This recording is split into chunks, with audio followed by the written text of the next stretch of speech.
Hello folks, and welcome along to this week's webinar where I'm going to be talking to you today about managing emotions and desire. So we should be in week 4 of the program and exploring the realm of negative emotions and how they can trigger some of those habits that we want to change.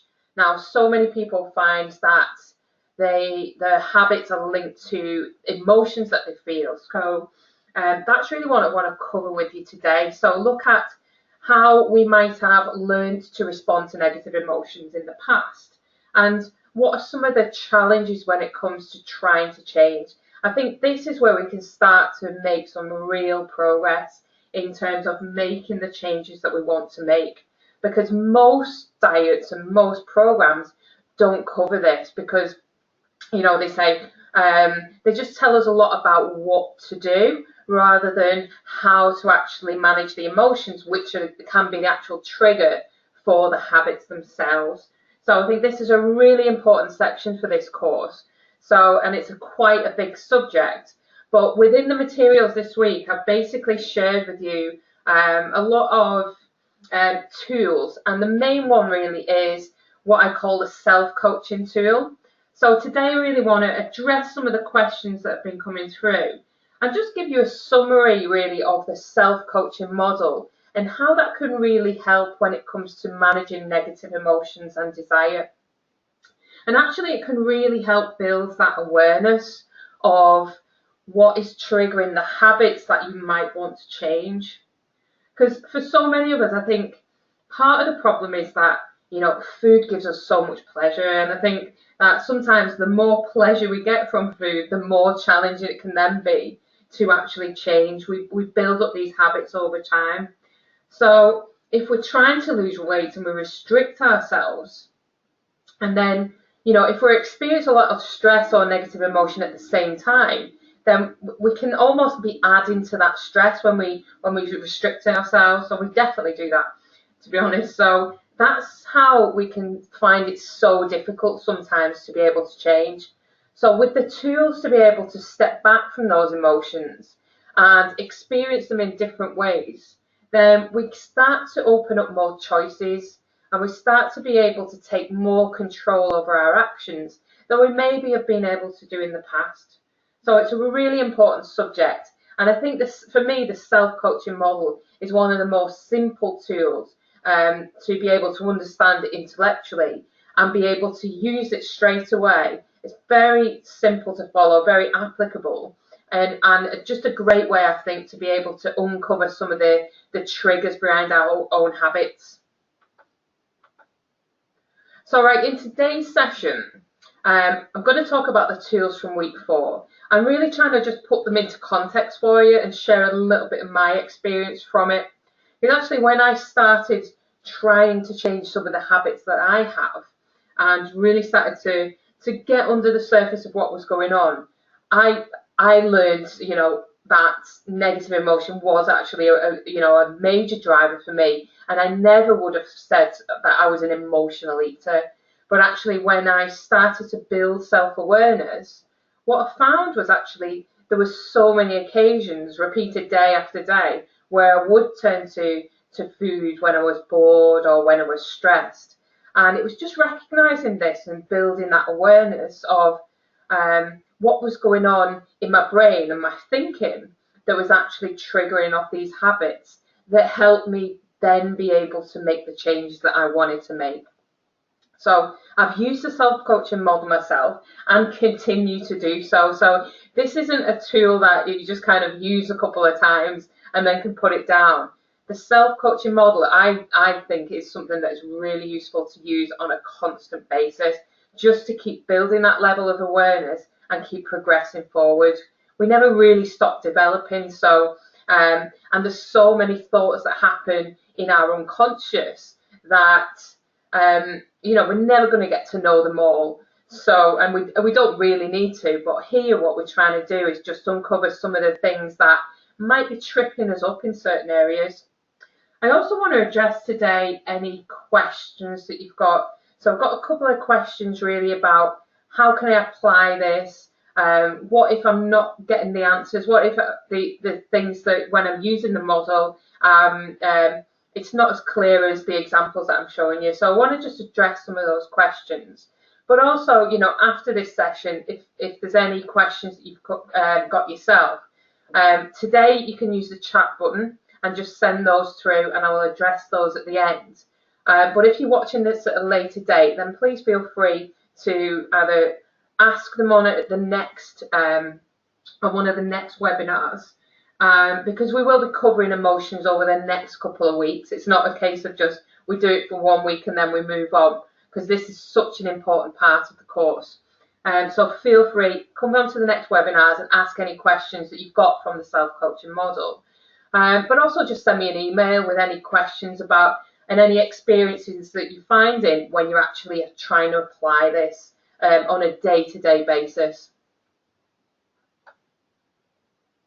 I suppose, like, to start off with, really, emotions are a key driver in powerful habits for so many of us, whether we know it or not. But as soon as we kind of take that step back, most of us can recognize that we overeat for comfort, or we overeat as a distraction from boredom, or as a distraction from the stress we're feeling.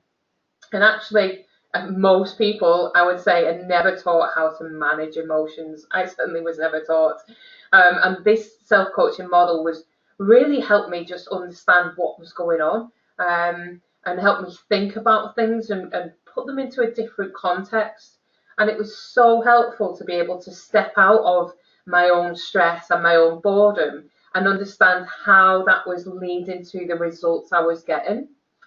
So it's really, really useful to take that step back, and because, like I say, we've never really been taught how to manage emotions, and so many of us have then learned to respond to negative emotions or desires with a quick fix. Or another common response I see is we try to fight those negative emotions, we try to hide them, we don't necessarily learn to experience them. So when we try to fight them or we give in, we actually end up creating a lot more negative emotion within ourselves.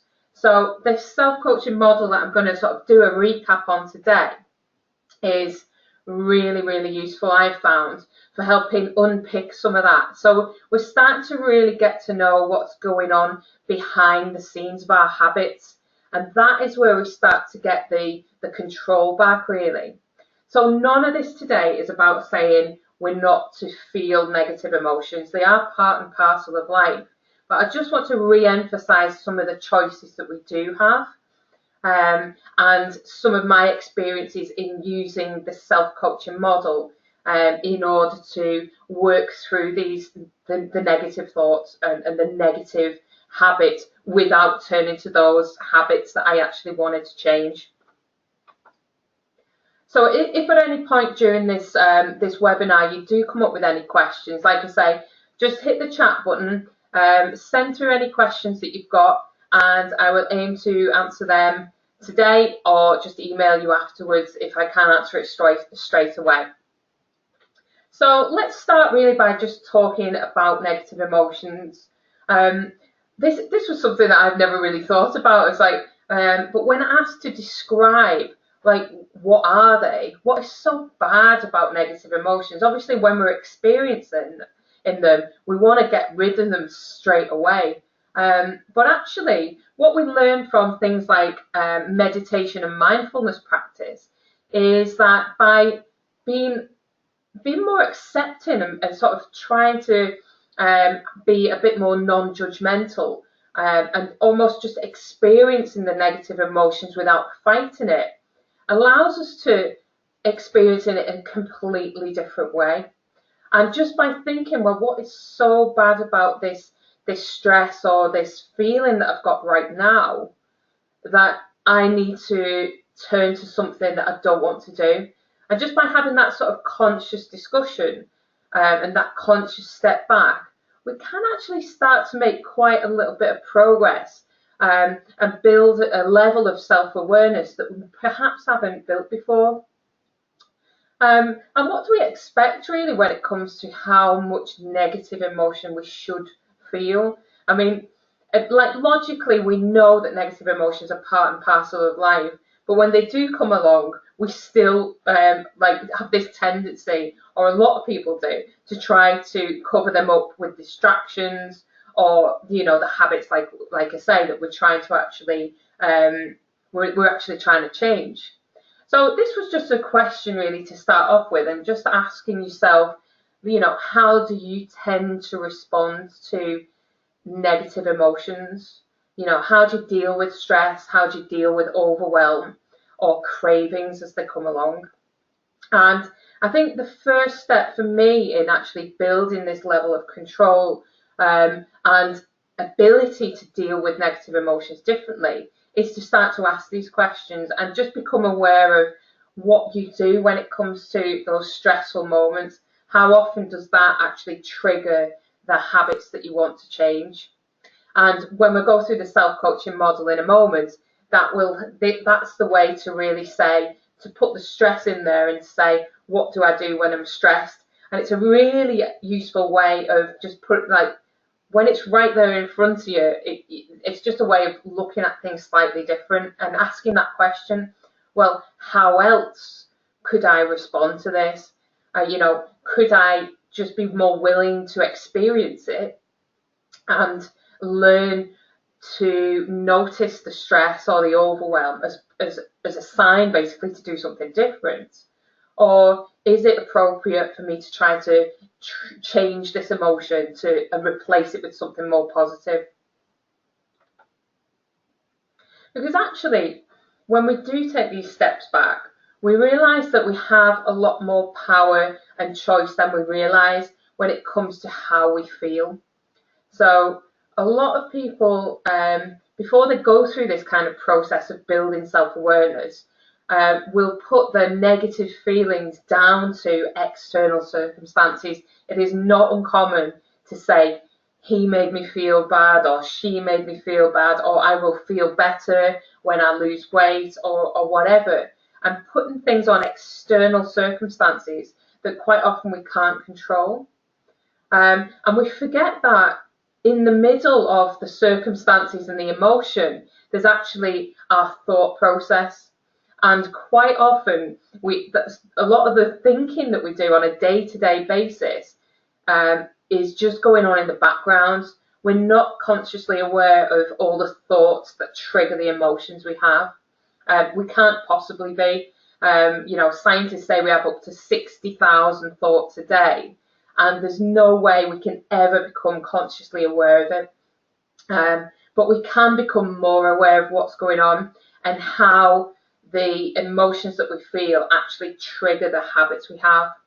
And I think really for me, part of the changing habits is about trying to work back from the things that you want to do differently. It's about saying, well, what was I just thinking that made me feel this stress that is now triggering this behavior that I'm doing now? And the point here on the back of this is when we say, we have a lot more choice and power than we realize about how, our emotions. If you were to say, if I were to ask you, teach me how to feel bad, you could probably have some suggestions. If I keep thinking about past events that were I messed up or I didn't perform well, then I'm going to start to get into this state where I feel negative. So what we think about has an immediate effect on our emotions. If you've ever been in a case where you've had an argument with someone and you felt really angry about it, that anger doesn't just end there. If we're thinking about it 24 hours later, if we're thinking about it weeks later, we can still could be carrying around the charge, that negative emotion. And the same is true for positive emotions. So if you find that it's a habit to keep going back to the past or to future events with and either worrying about future events before they've happened, or going back to those times where you've not done, the right thing, or you feel like you've performed badly, how is that affecting how you feel now? And sometimes we create this emotion, and we can actually, by practicing, by using some of the tools like I'm going to sort of recap today, by doing this, we can really start to think about how to change those negative emotions to more positive emotions.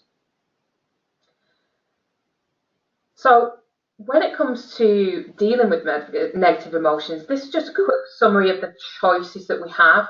So first thing is, and this is what they teach you in mindfulness and meditation, is instead of fighting it or giving into it, to sort of start to just observe it and notice when they come up, because then we start to realize that they're triggered. Sometimes they're just triggered by what's happening in our environment.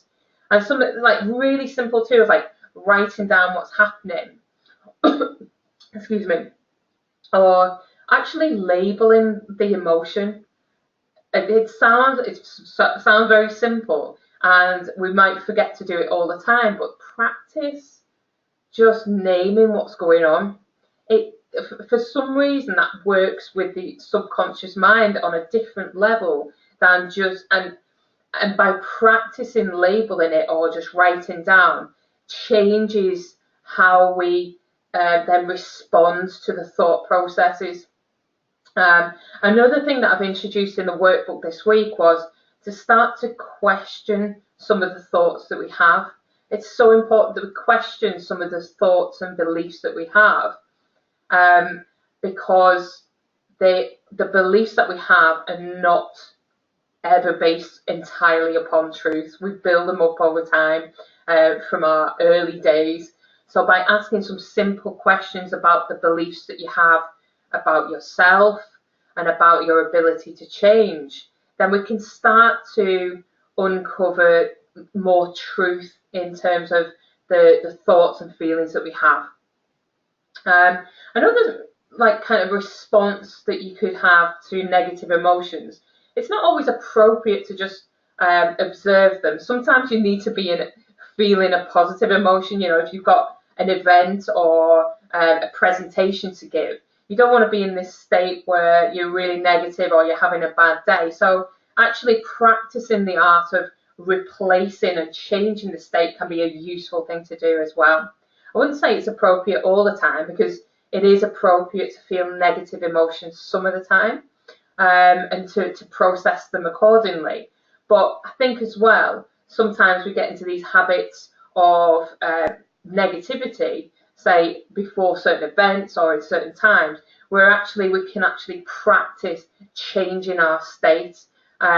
In neuro-linguistic programming, there's quite a lot of tools that teach you about changing state, but quite simply, it relates just to that previous point that I've just made, in terms of teach me how to feel bad. If I've got to go into a presentation, right, and I'm thinking ahead, when I start to observe what I'm thinking about, the thoughts in my head, if I'm somebody that hasn't got the confidence, will probably be along the lines of thinking about what could go wrong, thinking about, oh, what if I freeze? What if I haven't got, make a fool of myself? So all of these things are contributing to my current state.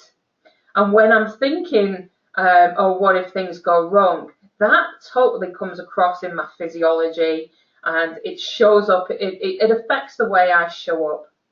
So the simplest, I say simple because it's easy to understand intellectually, but and it's easy to do technically.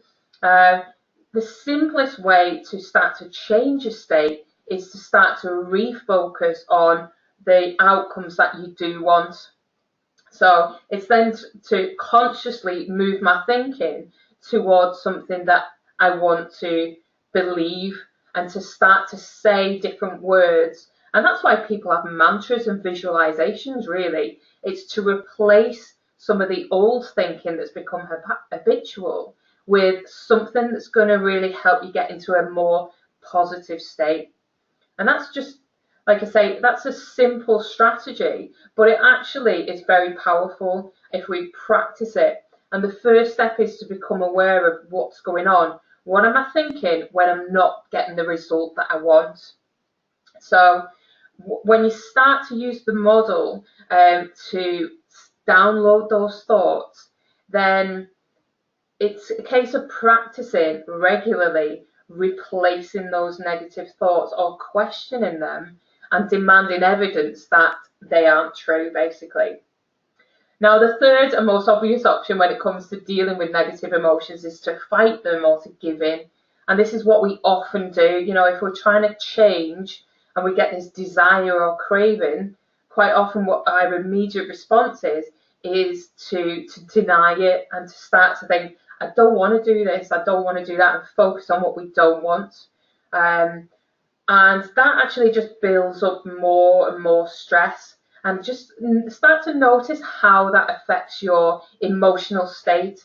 So next time you're having that internal battle, just start to notice what makes it better and what makes it worse in terms of the thoughts that you're having. It's so powerful to start to observe this thinking process, because it's the thinking that triggers the emotion, which then triggers the actual response. And we tend to give in when we've built up so much stress and we don't have an escape route to that stress other than the habit itself. So this is really about saying, you know, replacing the thoughts so that you don't feel that negative charge, you don't feel that additional stress, and therefore it's much easier to take a different sort of habit. So replace the habit that you would normally have when you just built up that level of stress. And that's why things like delaying desire can be so helpful, because it just delays, it stops that internal dialogue from building up. That no, I don't want to, yes, I do. And that internal dialogue is often the thing that actually triggers more negative emotion, which then triggers the giving in and that kind of response. It becomes very difficult to focus when we're fighting against desires or we're fighting against negative emotions. So like I say, the options we have are to just try to observe them and even just give yourself a little bit of time to experience them, either by writing it down or just saying, right, I'm going to allow myself this period of time to experience this, and then I'm going to do, you know, X, Y, Z if I still feel so stressed. So just a quick note on thoughts and beliefs, because next week I'm going to talk a lot more about beliefs, but beliefs really are just thoughts we think over and over and over again. So they're not necessarily, and quite often they're not reality. So our beliefs about our capabilities, about our ability to change, these are just based on the past or our interpretation of past events. Now, we all know that the past doesn't necessarily equal the future, but our subconscious mind doesn't know that. The subconscious mind has only got the past to refer to. So that's sometimes why we get these beliefs and why we get these messages that, oh, if I failed before, therefore I'm going to fail again. So by using the model, I think we can really just start to build awareness of what are our beliefs about ourselves that might actually be acting as barriers when it comes to changing our behaviours. Because the truth really is, if we don't believe we can change, then we can't, basically. And don't ask me why this is, but it's just because I think if I don't believe that I can do something, it always comes down to it affects how I show up. It affects the amount of effort I put in. It affects my body language, and it affects my breathing. It affects my state of mind. It affects my emotions. And therefore I tend to get the results that I expect. So an example of this would be, you know, a belief that I'm terrible at communicating with other people, or a belief that I don't like going to networking events. Having that belief about myself totally would affect the body language. If I'm really confident and love going and meeting new people and engaging with them, think how differently I would show up if I've got those thoughts going through my head compared to the thoughts that, oh, I hate this, I don't want to go. You know, we've all been in those situations where we couldn't be bothered going to a party or a social event versus when we really, really want to. And it will show up in your body language. And your body language and your breathing and the way you feel obviously shapes the results that you get. So this is important when it comes to the thoughts and beliefs that we have. So the question really is, when it comes to the habits that you want to change, what are your thoughts and beliefs about that habit? How easy is it going to be? And how capable are you of achieving it? And just really sort of question this. It's so important to think, right, okay, so what do I believe about my ability to make these changes and to make them stick? Because if there's doubt there, that is going to affect how you show up. That's going to affect how you, the amount of effort that you put in and the behaviours that you actually do. So it's worth just really becoming aware of those at this early stage and working through the workbook and starting to question those. Because even just the act of saying, well, why do I believe that I can't maintain these changes? And really just write down all the thoughts that come up, because that's going to show you right in black and white what's going on really behind the scenes. And that can help just really, highlight, well, that's why I failed before. So now that I know this, I can do things differently. So this is the model that I've been introducing in week 4. And I just wanted to talk through it very quickly today, just to make sure that it's clear, give a few examples, and just talk about what to expect really when you use it. I found it so useful to do this as like a weekly activity. And I think the best thing, the thing that's really helped me for this is like, any time that I'm not getting the results that I want, you use the model and think about an area now in your life where you're not getting the results that you want, whether it's health, it could be an issue at work, and work through the model, because it's so good in terms of downloading the thoughts that are going on. Because just as the overview, really, the model is here to just kind of help us take a step back from the actions that we're taking and the behaviours that we take. And it's just saying, well, actually, it's really, really useful to separate out the facts, as in the things that we can't control, from the things that we can control. Because quite often our brains can become quite obsessed with things and circumstances that we cannot control.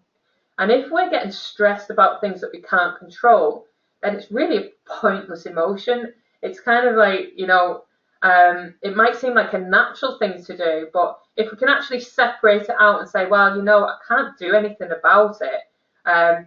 This is the best I can do with these facts at the moment. And it can help us just refocus on the things that we can influence, such as our response and our thoughts about it. And sometimes we can change circumstances. We can change our environment, for example, in order to change the actions. But it's still worth noticing, really, what happens here. Because, like I say, quite often we forget that the thoughts that we have are actually the things that are triggering our emotions. Or quite often we haven't learned it anyway or been taught it. And what so many people think is that it's the circumstances and the facts, the reality, that causes our emotions. So an example would be,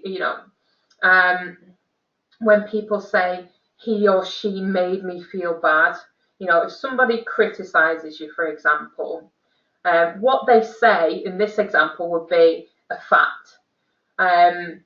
Now, if somebody criticizes you, it doesn't necessarily mean that you're going to be offended by it.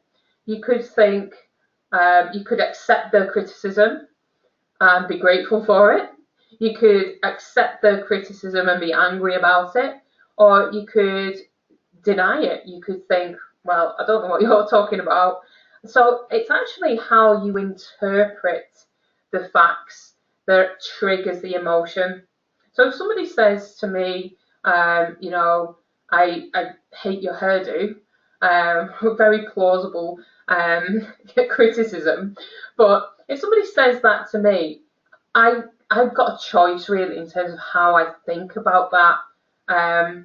And it's that thought that actually triggers how I feel.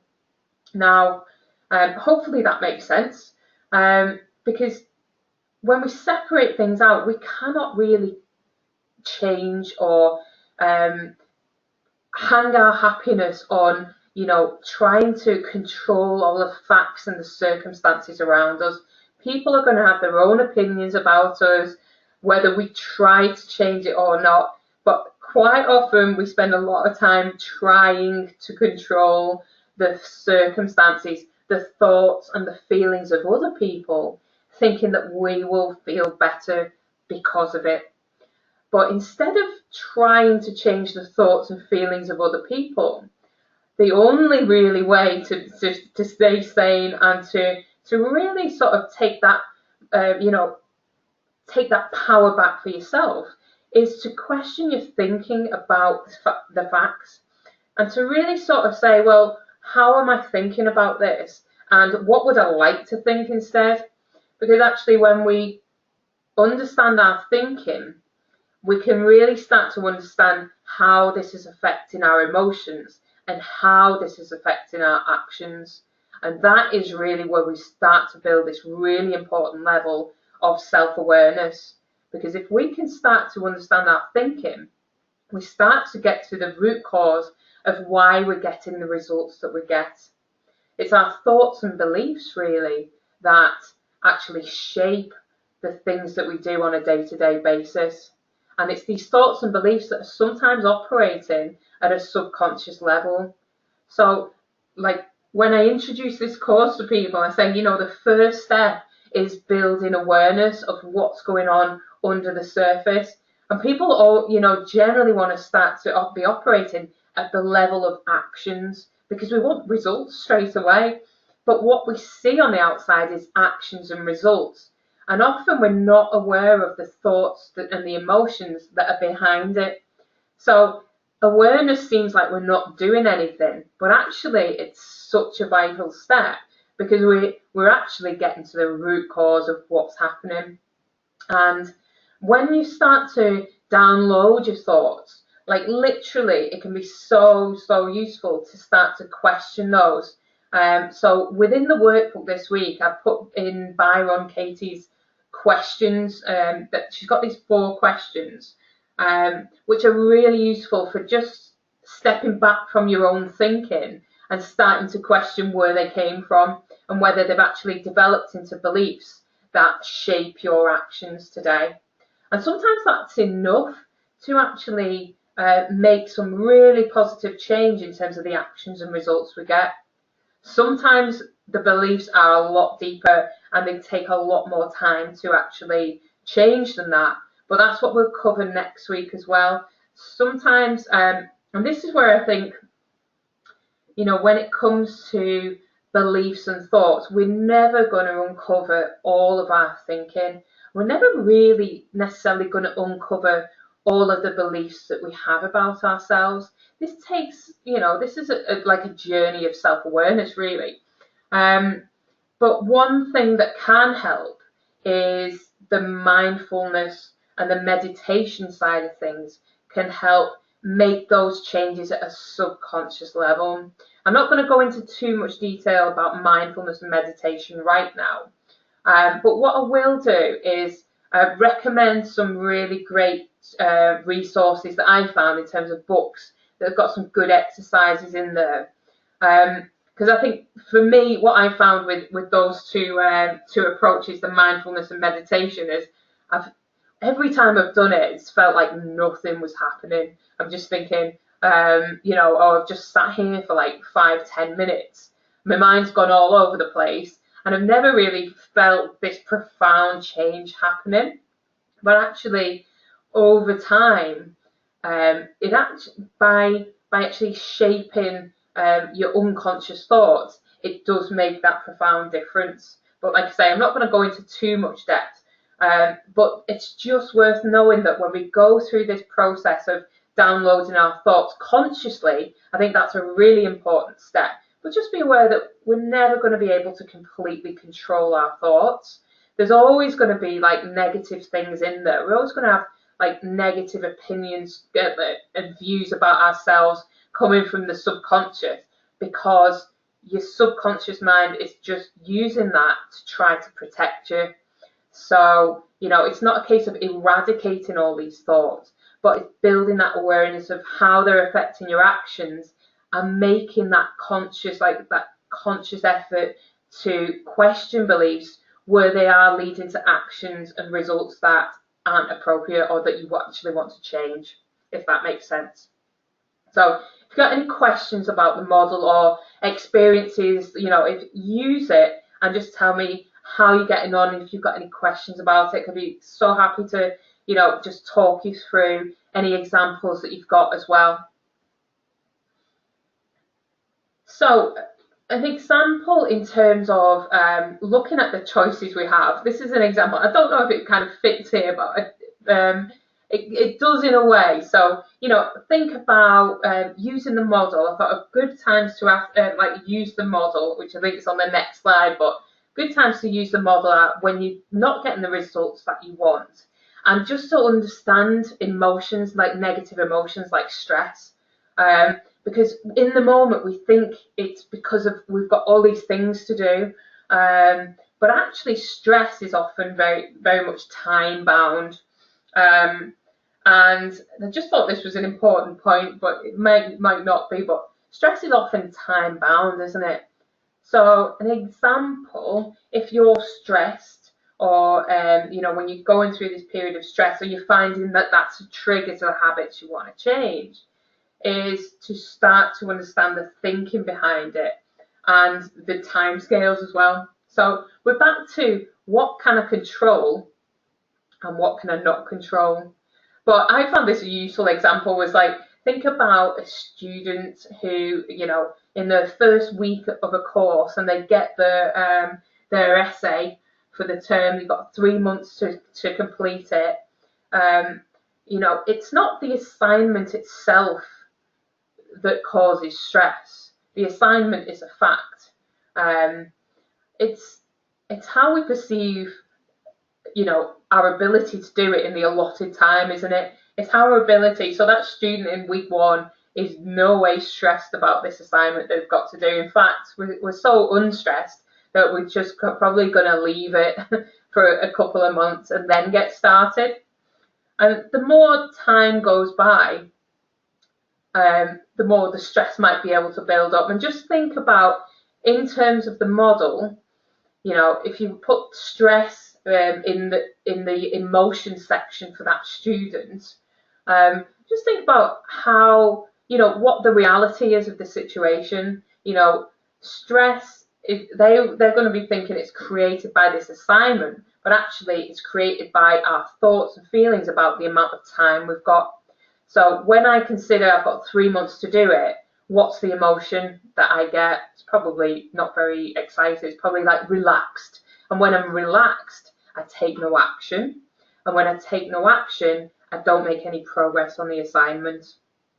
Now, a day before the assignment is due in, completely different. Same situation, same assignment, different time scale, different emotions are going to be created.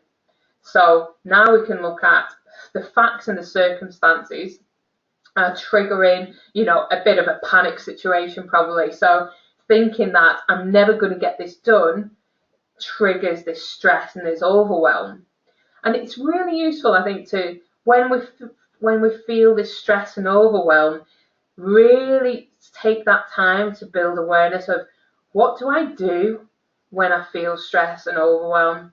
what actions do I take? Because you'll often find that the actions that you take reinforce the thinking that we actually have. So I'll show you this on the next slide. So if I think that actually I've got too much to do, and that's the predominant thought, we get trapped in these thought loops, don't we? So I've got too much to do, I'm never going to get this done.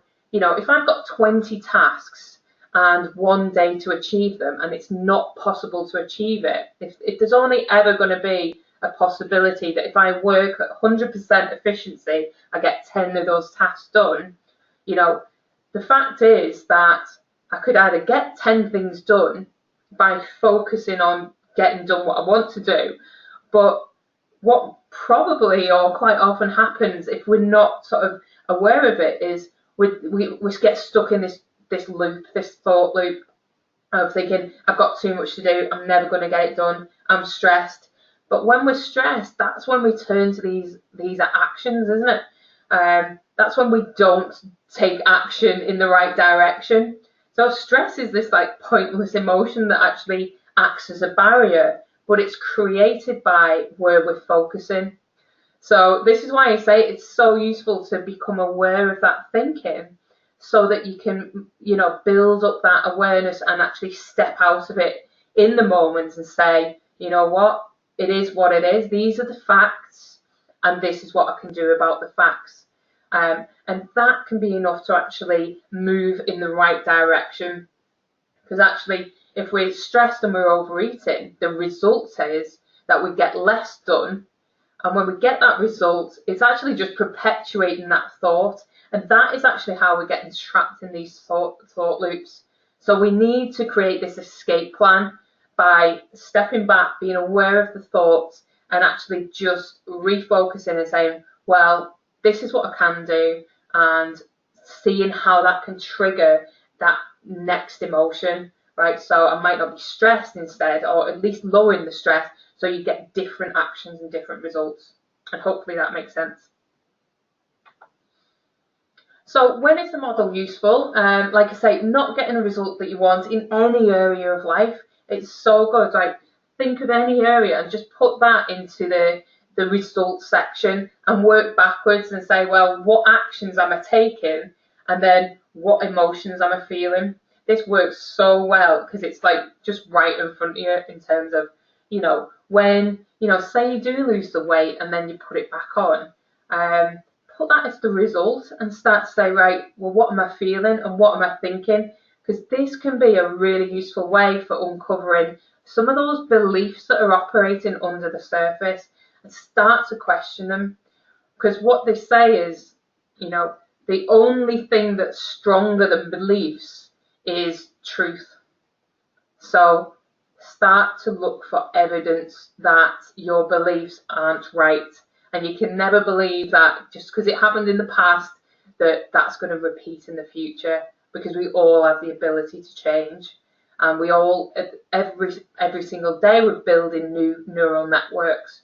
So every time you fail, you're still building that new neural networks the times before that you've managed to be successful. So use the model, I would say, you know, if you're trying to make a lot of changes, really use it to download all the thoughts around a certain area. So there's not going to be just one thought that relates to each one. So really just put a bunch of thoughts down, say, in terms of a result that you're not getting, or an emotion that you're feeling, that you know, if you're feeling too much stress at the moment, write down all of the thoughts that you have around that and start to then work through the model one thought at a time and question them one thought at a time. Sounds very like time consuming, but actually this is the kind of stuff, like I say, we're getting under the surface of the actions and behaviours that are getting you the results that you're getting. So it's really important to do. So if you've got feelings that you want to understand better, so stress, for example, you know, like I say, by stepping back and saying, what can I control and what can't I control? What are the facts and what are my opinions? It's such a powerful step in this process, and just literally writing it down, it's a step forward, for sure. because it can help us manage our feelings better or manage them differently in a way that doesn't lead us to those behaviours that we're looking to change. Use the model just to build that level of self-awareness, because I think self-awareness gives us that control. Because when we turn into habits, when we're doing things that we want to change but we feel like we can't, that's when we've kind of lost that control.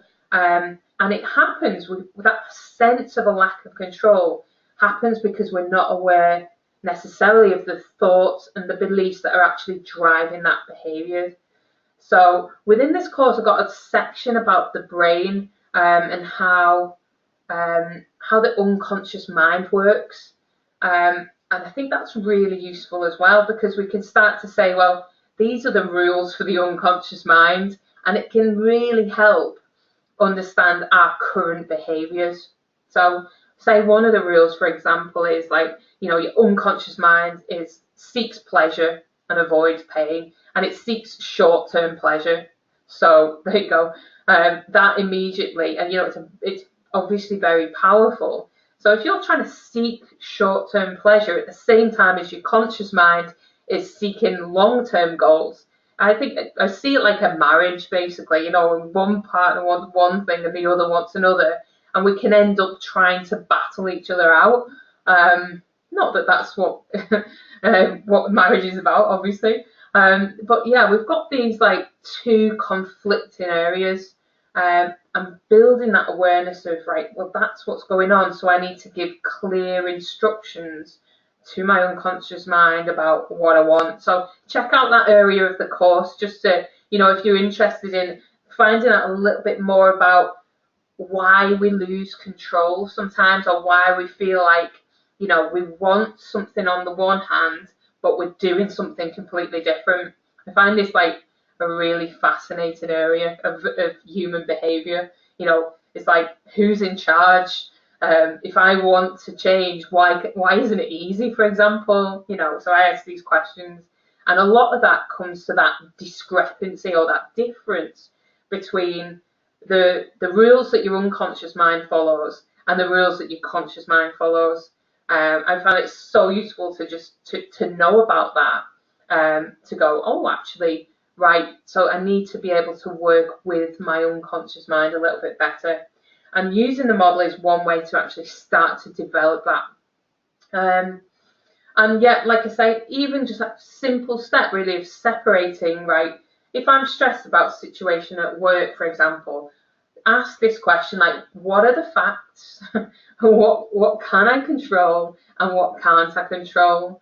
Because if we're having all these like thoughts and feelings about what can't be controlled, then there's not really much point in trying to change those thoughts and feelings necessarily, or yet change the thoughts if it's going to benefit you. Being stressed out about something that you can't control, it's like wasting time and energy, isn't it? So by separating it out and really sort of looking at it in that way, you can focus on changing what you can control and rethinking what you can't control.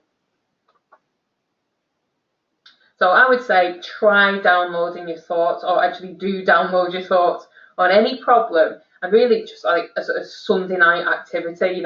What results am I getting or not getting, and what am I thinking about these things, and use the model to work back and understand the negative thoughts that are behind the actions.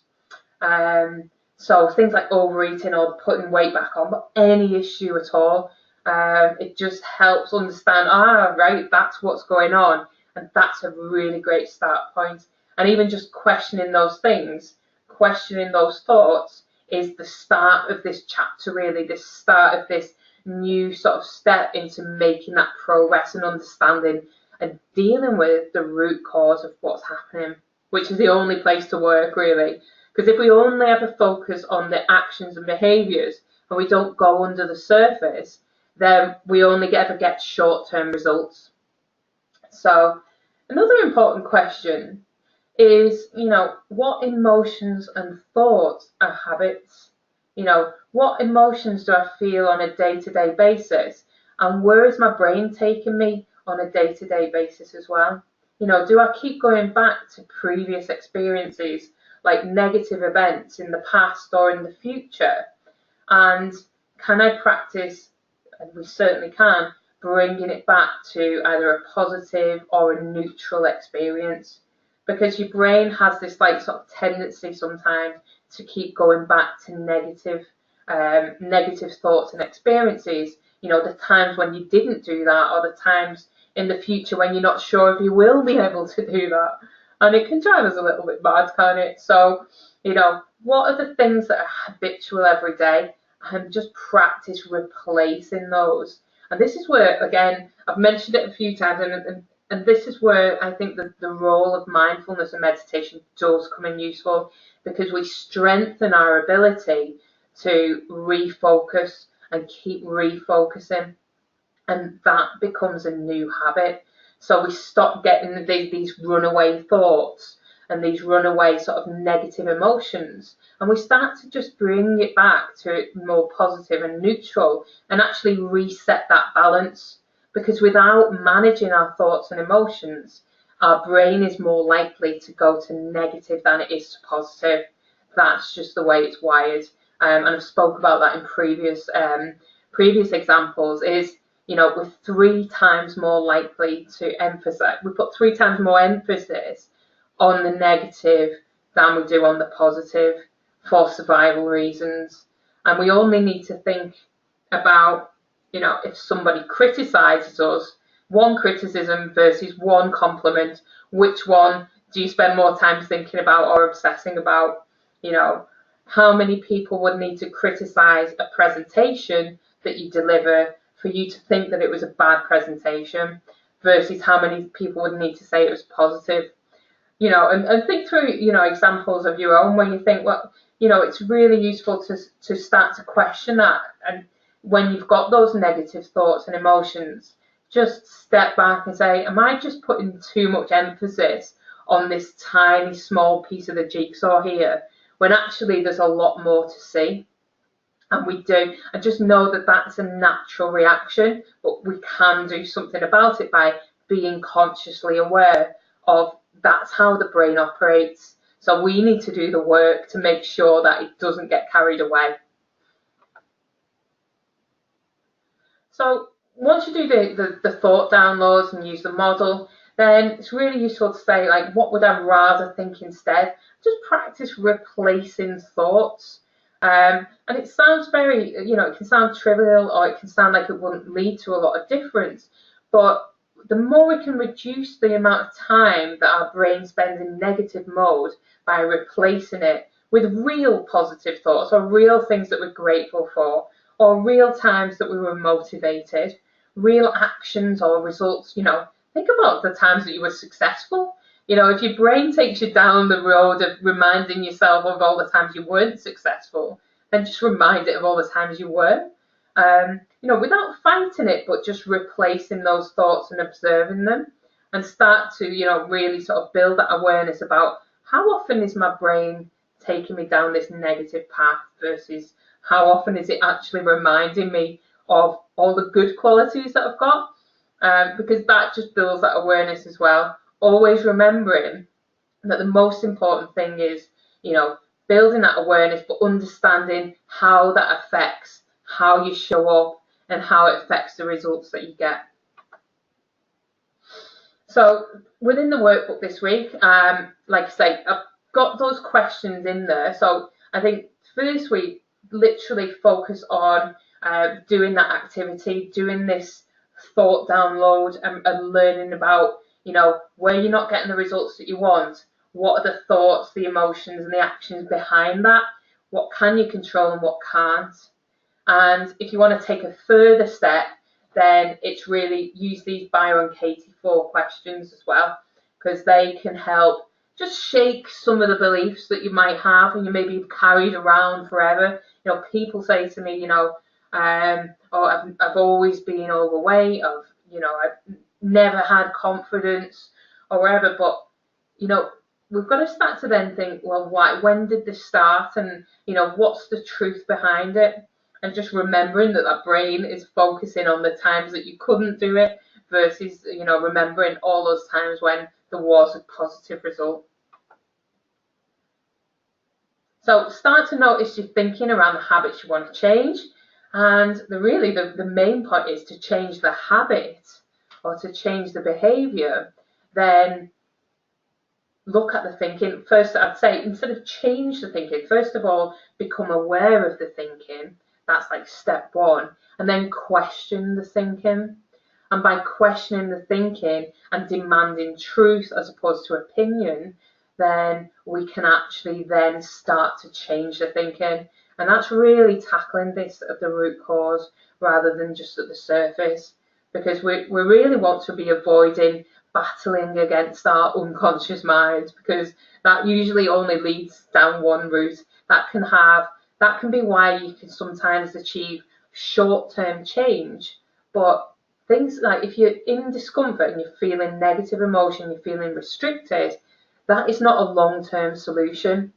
So we've got to start to like uncover what's really going on and building this awareness, so actually we can enjoy life and not turn to like habits such as overeating or whatever it is, the negative habits or the self-destructive behaviors. Then, if we want to be able to change them, we've got to understand the thinking behind them. Okay, so that's it. Hopefully that's given you a good overview of, what the purpose of this section of the course was. And like I say, if you've got any questions, then you can either add them now on chat. Quite a few people ask, just when they practice using the model, one of the things that does come up is, it's not necessarily as clear cut. They'll go through it and say, no, I'm getting different things from it, or it's not making sense. But quite one of the common things, like common issues with it is basically switching models. So what I would say is just work through the self-coaching model here, one thought at a time, trying to do, for every habit, there's going to be a bunch of thinking behind it. There's going to be a bunch of negative beliefs, possibly. There's going to be some positive beliefs. And there might even be some conflicting thoughts in there as well. So I'd just say, just work through them one by one. You don't have to go too crazy with it, but just pick out the ones that you think, actually, why do I think that? And just start to work through them very simply, one by one, even making those notes. And that you will start to see a difference, and you will start to, it will become very clear what's happening behind the scenes and why it's leading to these results. And like I say, if you're using the model and you're not finding that you're getting these benefits from it, then do email me and I'll be happy to pick up on a call on the next webinar, open it up and have a conversation about the results that you're getting. So do feel free to ask me those questions. What was the other questions? So, like I say, one of them is like sort of struggling with the model and understanding that thinking. Yeah, it's also worth knowing that you will never uncover all of the thoughts, and you don't need to. It's just really this is that first step really in building that awareness. There's so many thoughts in there, it honestly doesn't matter. We're just starting to make, we don't have to analyze every single thought in order to get successful results from this, you'll be pleased to know. And it's not always possible to change thinking and beliefs either, like by consciously revisiting them. So we're going to next week look at different tools to change beliefs. And like I say, they are the thoughts that we've been thinking over and over again. And these can act as real barriers as well. But the model is like a conscious way. And I think this is really important work for me. I've studied and become a practitioner in neuro-linguistic programming. And I found that I got really, really good results from it.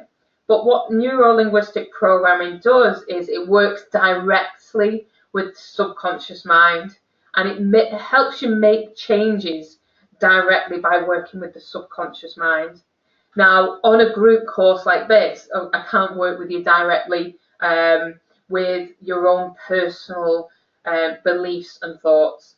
But when I've actually gone through these changes, I found it useful to be aware and do the conscious work as well. I found, and a lot of people that have done NLP and had success with it, have sometimes found that actually it's great in the short term, but sometimes then another problem might come along and we don't know how to deal with it.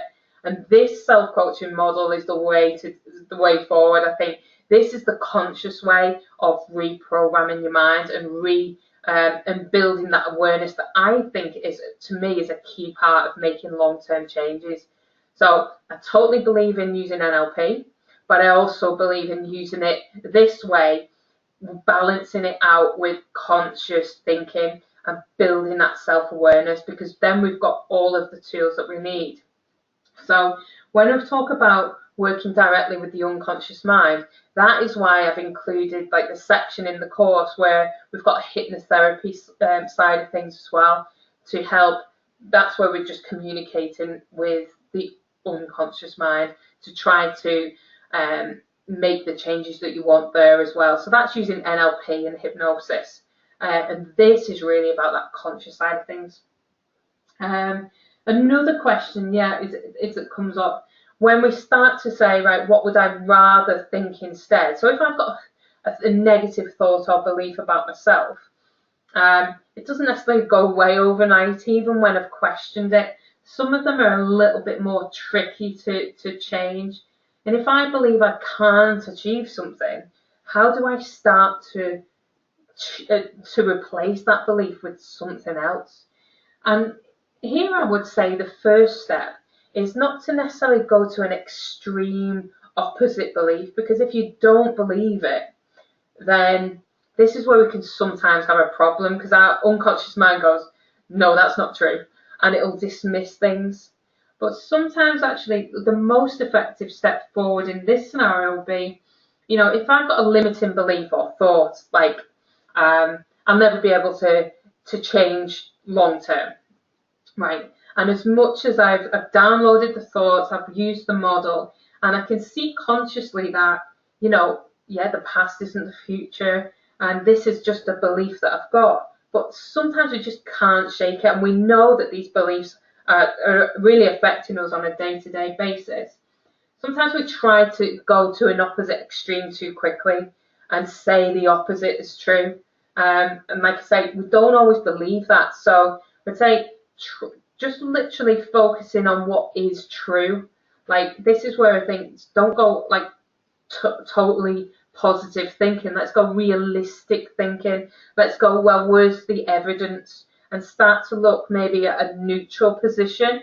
So maybe I don't believe I could sustain this change forever, but maybe I could reframe it and think, well, could I sustain it? I actually believe I could sustain it for 6 months. And then maybe in 6 months I could review it and just keep coming back to it. It's just a suggestion, but think about something that's more of a neutral position, or just a way to shake the foundation of that belief. So again, if you want more examples, then we can talk through your specific examples rather than me sort of making it up. So think about a neutral position that might be helpful. So download your thinking. So like I say, with people that I've spoke to, they might say, oh, I've always been overweight. Okay, so can you remember a time when you weren't overweight? Or just questioning, well, what does that mean for the future? And have you ever, do you know anyone else that has been overweight that has managed to change? So this is kind of about looking at things from different angles, so we can start to, not necessarily change a belief overnight, but start to put some chinks in the armor of that belief, because over time we can take the power out of that belief, because these are the things that are actually really do act as barriers when it comes to making those long-term changes. So if you can't believe something really positive, then I would say believe something neutral in the interim period and build it up much more slowly. than trying to suddenly believe that, yeah, I can do everything, this will be a piece of cake and blah, blah, blah. So those are some of the more common questions that have been asked. So if there's anything else that you'd like me to help with, then like I say, feel free to ask. I will send you, I will add this video to the website, to the membership site, and also send it by email. And on that email, just respond directly to me if you want anything clarifying further for any of you that are just watching this later on in the day anyway, after we've done it. So thanks for joining me today. Hopefully that has been useful. Next week is all about limiting beliefs, so we go a step further into what's happening behind the scenes. So do join me for that. I'll share with you some examples of how to consciously be changing those limiting beliefs that we pick up and carry around with us, sometimes without realizing it. So hopefully that's been useful. Just a quick look really about emotions, and like I say, if there's any gaps or anything I can help with, then just drop any questions in response to that email I send tomorrow. All right, thanks for joining me. Good luck with everything and take care. Thanks.